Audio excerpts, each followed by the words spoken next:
saya Dina Mevira dari jurusan Prodi Manajemen NPM 102. Saya dan teman-teman saya akan Halo, perkenalkan nama aku Nuija, NPM 105 dari Prodi Manajemen.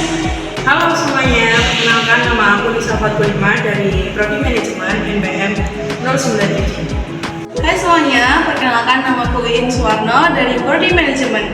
Di video kali ini, kita akan membahas tentang komunikasi antar budaya. Gimana ya? Let's go! Assalamualaikum, halo semua. Kali ini aku dan teman-temanku akan menjelaskan beberapa tentang komunikasi antar budaya. Nah, sebelumnya aku mau jelasin dulu nih. Jadi, antar budaya adalah studi tentang bagaimana orang dari berbagai latar belakang budaya berinteraksi satu sama lain yang melibatkan pemahaman tentang perbedaan dalam bahasa, norma, nilai keyakinan, dan praktik budaya. Hal ini mencakup tentang bagaimana komunikasi dan interaksi sosial berlangsung antara individu atau kelompok yang berasal dari budaya yang berbeda. Simak video berikut ini ya, biar kalian lebih paham.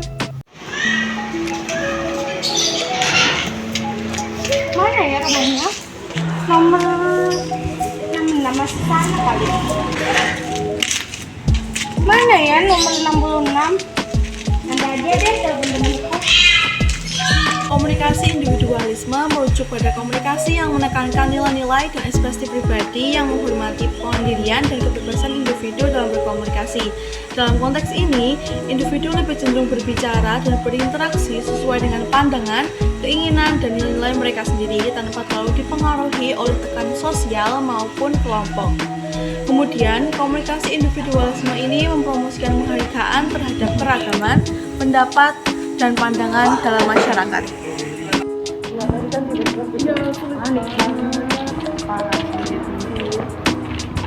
Gimana nih? Kita mau nggak ngerjain bareng aja gitu?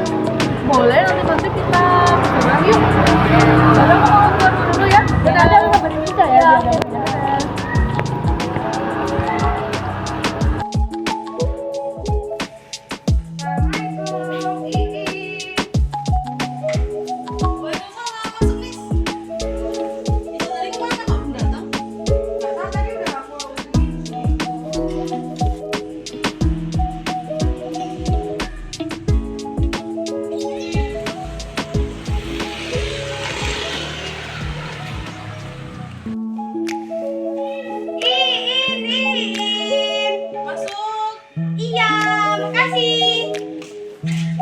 Komunikasi dalam konteks kolektivisme mengacu pada individu yang berinteraksi dan berkomunikasi dalam sebuah kelompok atau masyarakat yang menentukan nilai-nilai kolektif dan solidaritas.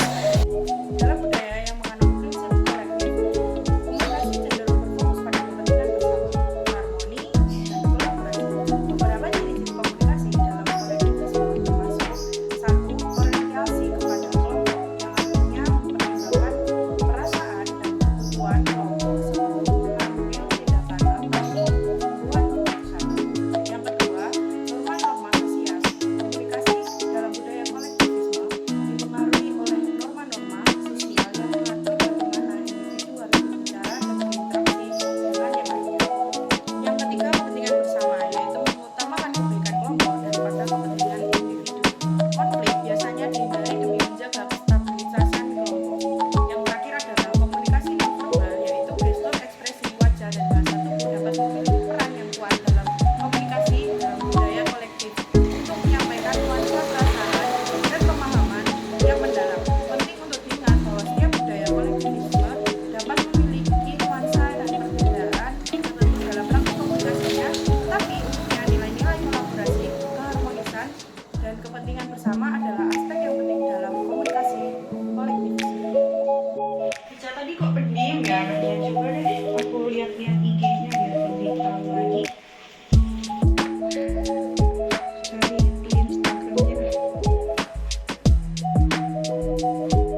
komunitas antar budaya terkait penghindaran ketidakpastian menggambarkan kecenderungan suatu budaya dalam menghindari atau mengelak dari situasi-situasi yang tidak pasti atau ambigu. Ketika ketidakpastian yang tinggi, masyarakat cenderung memiliki norma-norma yang ketat, prosedur yang terstruktur, dan keinginan untuk mengontrol situasi agar lebih terprediksi. Contohnya di negara-negara dengan tingkat penghindaran ketidakpastian yang tinggi seperti Jepang, komunikasi bisnis seringkali dilakukan melalui hierarki yang jelas, aturan-aturan yang tegas, dan proses yang diselenggarakan dengan baik. Sebaliknya, dalam budaya dengan penghindaran ketidakpastian yang rendah seperti di Amerika Serikat, pendekatan komunikasi yang lebih terbuka, informal, dan mendorong diskusi serta eksplorasi ide-ide baru tanpa ketakutan akan meluas yang berlebihan. Nah, pentingnya menerapkan kesadaran budaya yang tinggi dalam bahasa verbal maupun non-verbal dalam bahasa yang digunakan harus dipertimbangkan dalam konteks budaya yang relevan, termasuk penggunaan kata-kata yang tepat, penghindaran ejaan yang penghafalan yang salah. Selain itu, ekspresi wajah, gerakan tubuh, menggunakan cara interpersonal juga harus diperhatikan dengan hati-hati untuk menghindari persepsi yang salah atau menyinggung perasaan orang lain. Nah, yang tak kalah pentingnya dalam komunikasi lintas budaya adalah kemampuan mendengarkan yang baik, mendengarkan dengan penuh perhatian, menghargai perspektif orang lain, sangat penting dalam membangun hubungan. Ini juga membantu dalam memahami budaya dan nilai-nilai mereka dengan lebih baik.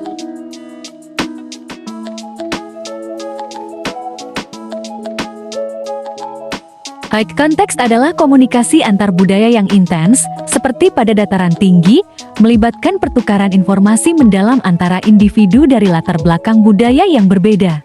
Misalnya, ketika seorang eksekutif bisnis Amerika mengadakan pertemuan strategis dengan mitra bisnis Jepang, mereka harus memahami norma-norma komunikasi dan etika bisnis masing-masing budaya untuk mencapai pemahaman yang efektif dan hasil yang diinginkan. Low context adalah komunikasi bisnis antar budaya dengan kontak yang rendah, seperti email atau pesan singkat, mengutamakan efisiensi dan jarak fisik. Misalnya, dalam sebuah perusahaan global, tim dari berbagai negara mungkin berinteraksi melalui email untuk berkoordinasi jadwal rapat bersama, menjaga efisiensi komunikasi meskipun tidak bertatap muka secara langsung. Power distance adalah komunikasi bisnis antar budaya terkait jarak kekuasaan mencerminkan tingkat hierarki atau perbedaan kekuasaan yang dihormati dalam budaya tertentu. Misalnya, dalam budaya dengan kekuasaan tinggi seperti Korea Selatan, komunikasi bisnis seringkali lebih formal dan menghormati hierarki organisasi, di mana bawahan memberikan rasa hormat lebih pada atasan dan mengungkapkan pendapat dengan hati-hati.